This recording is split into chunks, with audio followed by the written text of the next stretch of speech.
Sobrang lungkot ko nga pala ngayong araw dahil nawawala ang pinakamamahal kong bike. Kaya naman hinanap ni Papa Tampi kagabi sa Cubs. So yan mga kadon David, ngayong araw nga pala ay pupunta kami ng Cubs at gagamitin ko ulit ang aking cleat shoes. Kasi mga kadon David, opening kasi doon. Yan natin mga kadon David kung anong itsura.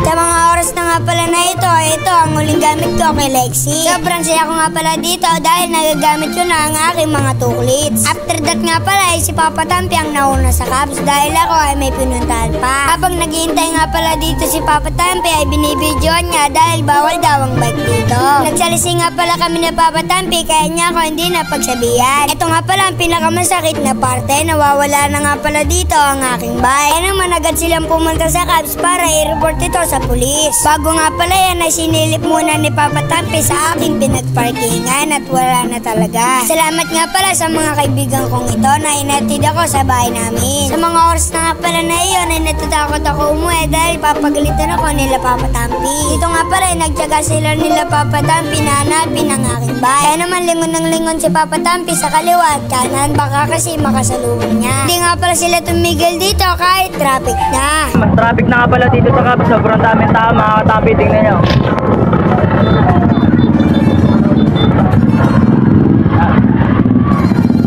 Sana makakita natin. Bike ni Don David. Salamat nga pala sa nagbibideo kay Papa Tampi. Dito nga pala mga kadon David ay kung nakikita nyo ay sobrang traffic talaga dito. Nung nakarating na nga pala sila sa pulis ay hindi lang daw kami ang nawawalan. Meron nga rin daw dito nawawalan ng cellphone at pera at motor at e-bike. No choice nga rin pala dito si Papa Tampi kung silipin na lang daw sa CCTV.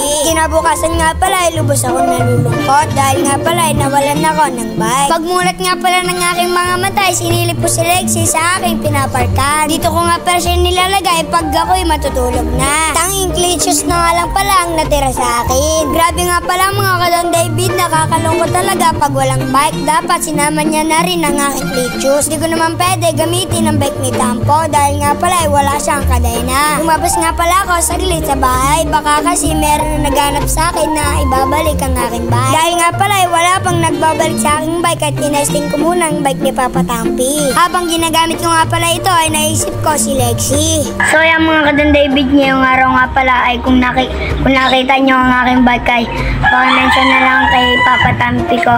At yung bike na nga pala na iyon ay mahal na mahal ko at parang tinurong ko na yun na kapatid. Kaya naman kung meron ka mabuting puso at ibalik mo na ang aking bike, please lang. Pero mga kadon David, makukuha pa rin ni Papa Tampi ang aking bike. At kung ako sa'yo, maaga pa lang, ibalik mo na ang aking bike. Dahil nga pala si Papa Tampi ay magaling sa lahat ng bagay at mahuli ka niya talaga. So mga kadon David, hanggang dito na lang ang aking storya mga kadon David. Kalungkutan talaga.